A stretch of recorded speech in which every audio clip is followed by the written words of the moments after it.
তো হ্যালো বন্ধুরা, সকাল সকাল উঠে বাসি বাসন গ্যাস ট্যাস পরিষ্কার করে চা লুচি খেয়ে পুজো দিলাম। সরি, চানটাও করেছিলাম। ব্যাস, তারপরে আমরা বাইকে চেপে ভ ভ ভ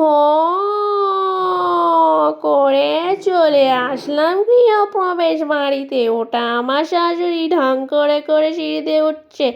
আর এই যে হচ্ছে মহান ব্যক্তি, আমার পিসি শাশুড়ি। ওকে বলেছিলাম একটু ফোনটা ধরে দাও, ভিডিও করে দাও।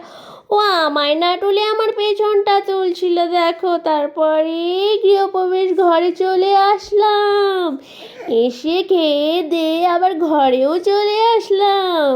আর এসে দেখো এখানে কি বাজে খাবার না ভালো খাবার সেই কথা চলছিল। শাশুড়ি আবার মুখটা ঘুরিয়ে দিল। আর এখানে আমি আমার বরকে বলছিলাম তুই যাসনি, প্যাকেটও পাসনি।